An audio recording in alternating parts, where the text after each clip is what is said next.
Yeah. Tank is one of the most interesting fighters to watch because he's so different. His style is so different.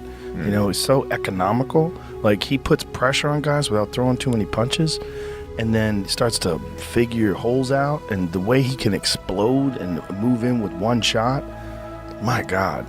Yeah, he very explosive. He's very explosive, and, you know, man, he be cracking them dudes.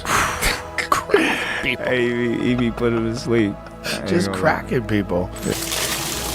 Don't stop it on me, though. I'm not paying.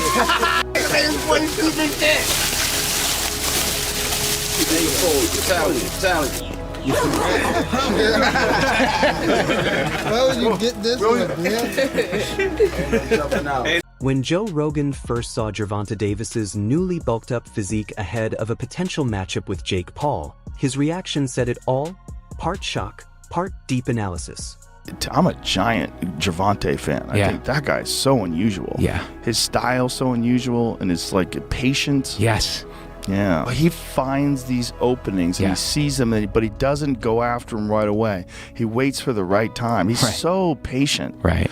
Like, when you watch the early rounds of his fights, he's like at a world champions that are competing today at the highest level. He probably has the lowest punch count in the early rounds. Yeah. Because he just wait, but he also knows he's got that nuclear option that if he can crack you, most likely he's going to take you out. He's got massive confidence in that. On his podcast, Joe Rogan didn't hold back.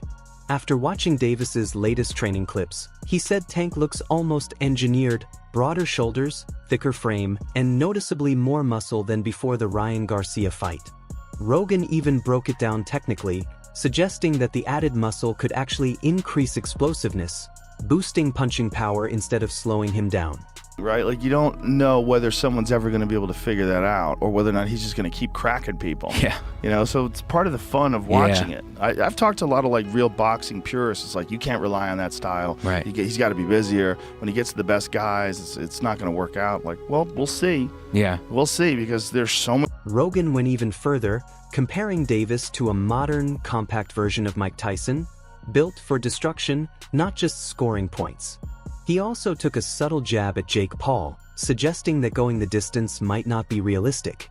According to Rogan, this version of Tank isn't here to outpoint. He's here to finish the fight early. In his eyes, this isn't just improvement, it's a full transformation.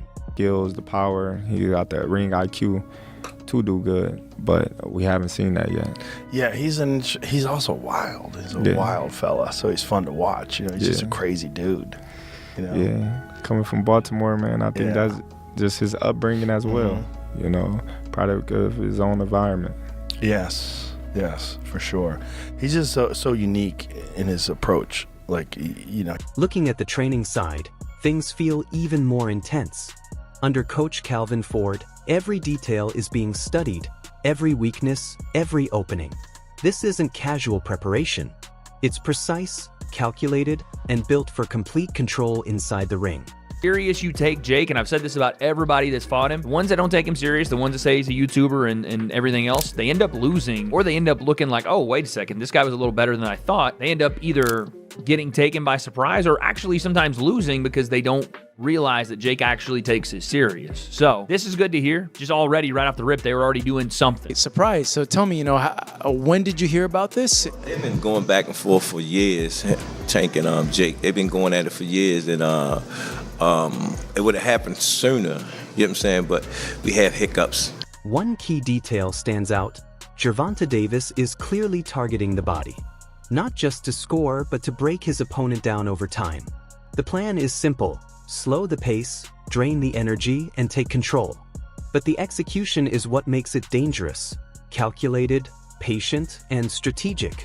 It's targeting the body, and it's the best thing that Tank could do for this fight. I mean, trying to go headshot for headshot with Jake Paul when he's probably Jake's 7 inches taller than he is. I'm assuming he's going to have a bit of a reach, even though Tank has a kind of freakish reach for his height. I don't think that's a great idea. And again, you're at eye level with Jake's belly button damn near. So you're going to have to be able to land shots right there on the waistline.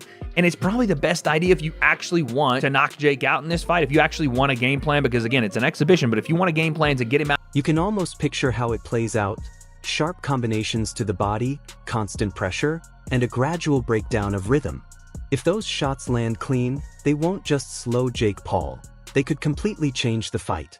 And despite all the hype, Davis is clearly treating this like a serious, high-level battle. Ridiculously hard for Tank to actually knock Jake out. I'm just, that's like 70-pound difference, 60-pound difference. That means something. And Jake's not some guy that's never thrown punches. He's a relative novice when it comes to, skill level that Tank has, but still, he knows how to protect himself. And again, his body structure allows for some mistakes to happen that he wouldn't have to pay for like he would if he was 135 pounds. Point being, I would be impressed, very, if Tank knocked him out cold or dropped him with something. Then comes the business side. Lamont Roach Sr. raised concerns about Davis's recent decisions, suggesting that instead of settling unfinished business, he chose a bigger, more money-driven opportunity. It raises an important question about where boxing is heading. It's not good for the sport. A lot of people say, oh, money this and money that, but you gotta do business the right way. You know what I'm saying? You got guys on that other side, especially fighters, that take time out of their life, train, get their coaches and small partners. They go different places, travel. They invest a lot of times in their career, and it's a lot. So, when they get back, they get news like that, it does not receive well. So, but we solid. We're gonna stand 10 toes down, man. Roach didn't sugarcoat it. He warned that chasing paydays over traditional matchups can impact a fighter's legacy. It's the classic debate, money versus respect.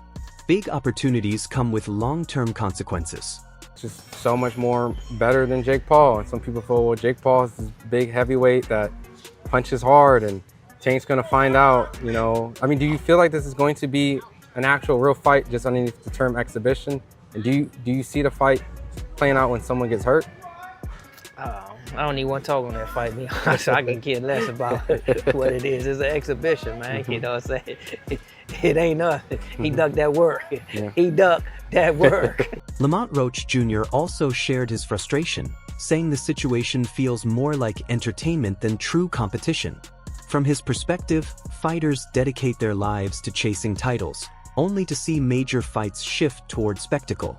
After this fight, who knows? He said he's retiring. I believe him. I think he's scared. So if he's going to retire, I believe he's going to retire. You think you'll retire after the exhibition match? I think so. Why do you say that? Because we get scared. And honestly, it's a fair point. The financial upside is massive, but real legacy isn't built on viral moments. It's built on competition. That's what makes this fight so interesting. It's not just about the result, but what it represents. Gervonta fight, the weight, the ounces on the gloves, 12 ounce, and then, Calvin was asking to get the 10s. What do you think about that? And people who don't understand that. I'm not worried about that. I'm not worried about their fight per se. I really don't care. I don't care about their. At its core, this matchup feels like a clash of worlds. On one side, there's Jake Paul, the face of modern boxing entertainment. On the other, Gervonta Davis represents traditional skill, discipline, and experience. It's hype versus history, exposure versus expertise.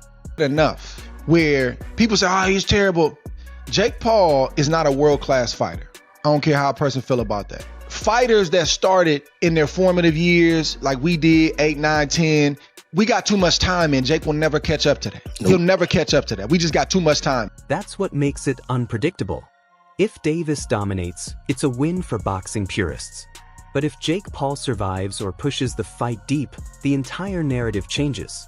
This isn't just about winning. It's about identity, reputation, and the future of the sport. So the big question is, does pure boxing skill still rule, or is the game evolving right in front of us? Drop your thoughts below, and don't forget to like, share, and subscribe for more.